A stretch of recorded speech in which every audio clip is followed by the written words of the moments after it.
This is Advit. Welcome to my YouTube channel grey options. Hello आज हम friends. Discuss करेंगे कुछ तीन टर्मिनोलॉजीज़ के बारे में, जैसे कि what is IPO, what is FPO and what is stock market.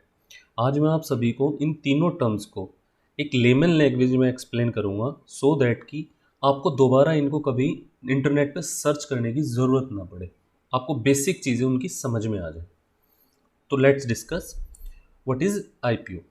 IPO की फुल फॉर्म होती है इनिशियल पब्लिक ऑफरिंग, और इस वर्ड में ही इसका मीनिंग छुपा हुआ है कि जब कोई कंपनी इनिशियल तौर पे या पहली बार पब्लिक के पास आए अपने शेयर्स के बदले में पैसा उठाने के लिए। मतलब जब जब कोई कंपनी लोगों से पैसा बोरो करती है, उधार लेती है, किसके बदले में? अपने शेयर्स के बदले में।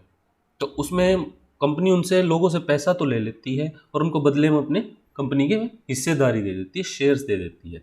तो उसे हम कहते हैं आईपीओ। आईपीओ में क्या होता है कि एक कंपनी, इसके कुछ पैरामीटर्स होते हैं। जब कोई कंपनी एनएससी में एप्लीकेशन फाइल करती है और सेबी में भी एप्लीकेशन फाइल करनी पड़ती है उस कंपनी को, और उसके कुछ पैरामीटर्स होते हैं, जैसे कि अगर किसी कंपनी का रोज का टर्नओवर 10 लाख है तो वो आईपीओ फाइल कर सकती है। ठीक है। और इसी तरीके से कुछ फिजिकल पैरामीटर्स और भी होते हैं।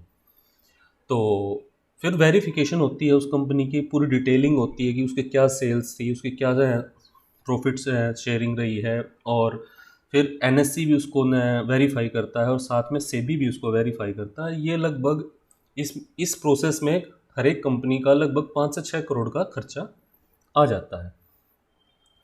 तो और उस ड्यूरेशन में कंपनी अपना एक ऐसा प्राइस सेट करती है, जैसे कि अभी हमने रिसेंटली देखा था कि पेटीएम का आईपीओ आया था, जो कि अराउंड 2150 रुपये पे पेटीएम ने अपना आईपीओ लॉन्च किया था।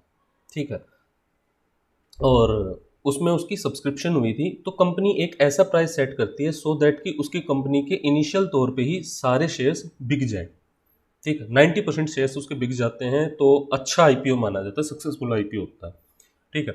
और आईपीओ आने के बाद जहां पर उन शेयर्स का बाद में मोल भाव हो, उसे हम स्टॉक एक्सचेंज कहते हैं।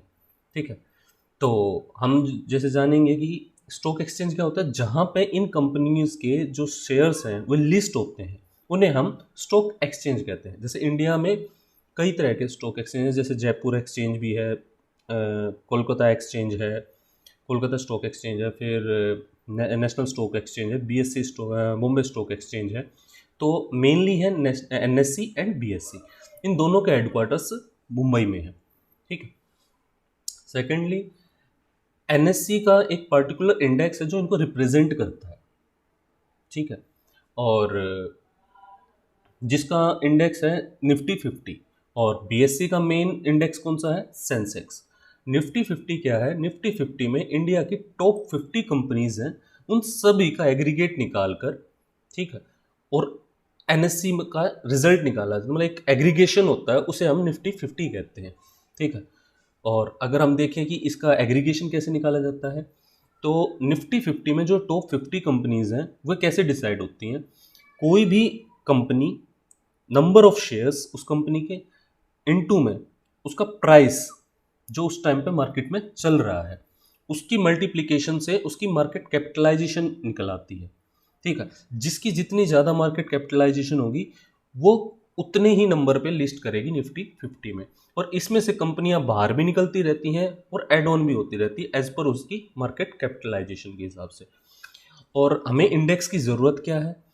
इंडेक्स को देखकर हम ये आइडिया लगा सकते हैं कि ओवरऑल एनएससी में जो हमारा स्टॉक एक्सचेंज है वो किस तरीके से बिहेव कर रहा है। जैसे मार्केट ऊपर की तरफ जा रही है, एनएससी हमारा निफ्टी 50 ऊपर जा रहा है, तो हम ये आइडिया लगा सकते हैं कि निफ्टी 50 मतलब ओवरऑल मार्केट ऊपर चल रही होगी। ठीक है। और अगर निफ्टी 50 डाउन है तो हम ये समझ सकते हैं कि हाँ, मार्केट डाउन है। ठीक है। लेकिन ऐसा कोई ज़रूरी नहीं है कि जो आपने शेयर खरीद रखा है, अगर मार्केट डाउन है तो आपका शेयर भी डाउन होगा, ऐसा कोई ज़रूरी नहीं होता। ठीक है।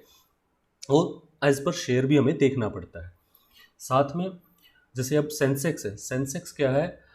मतलब एक एग्रीगेशन है इंडिया की टॉप 30 कंपनीज का, और उसमें भी कंपनीज की जो एग्रीगेशन है वो इसी तरीके से निकाली जाती है, number of shares and the price of that share at that same time, ठीक है। और उसकी मार्केट कैप निकलाएगी, जो टॉप 30 कंपनीज होंगी वो सेंसेक्स में आ जाती है, ठीक है। Now let's discuss FPO. FPO की फुल फॉर्म होती है फॉलो ऑन पब्लिक ऑफरिंग। जो आईपीओ एक कंपनी एक बार आईपीओ लाने के बाद दोबारा उसे पैसे की ज़रूरत पड़े, तो वो दोबारा से जब आईपीओ लेके आती है तो उसे हम कहते हैं एफपीओ, जिसका मीनिंग होता है फॉलो ऑन पब्लिक ऑफरिंग। इसमें कंपनी और भी मतलब जो उसका प्राइस चल रहा होता है स्टॉक मार्केट में, जो एक्सचेंज में उसका प्राइस लिस्ट होता है, उससे डिस्काउंटेड प्राइस में एफपीओ लॉन्च करती है, ठीक है। जिससे कि जो इन्वेस्टर्स है वो अट्रैक्ट हों उसकी तरफ और उसमें इन्वेस्ट करें, ठीक है। अगर एग्जांपल के तौर पे हम देखें तो अभी रिसेंटली जैसे अडानी जी ने किया था अपने शेयर्स में, अडानी पोर्ट वगैरह में, ठीक है। तो वो एफपीओ लेकर आए थे, ठीक है। और इसमें इन्वेस्टर्स को फ़ायदा क्या होता है कि वो क्या करते हैं, जो शेयर मार्केट में जो उनका प्राइस चल रहा होता है उस शेयर का, उससे डिस्काउंटेड प्राइस पे कंपनी उनको मतलब इन्वेस्टर्स को पैसा जो एफपीओ है वो ऑफ़र करती है। तो इन्वेस्टर्स क्या करते हैं, उसमें इन्वेस्ट कर देते हैं, और देन जैसे ही वो एफपीओ सब्सक्राइब हो जाता है और लॉन्च हो जाता है तो उसे मार्केट प्राइस पे सेल ऑफ कर देते हैं। तो उस ठीक है, थैंक यू ट्रेडर्स। मैं आज आप लोगों के साथ जो भी नॉलेज शेयर किया, अगर आपको इससे कुछ भी सीखने को मिला हो तो प्लीज़ आप मेरे चैनल को सब्सक्राइब कीजिए और मेरी वीडियो को लाइक कीजिए।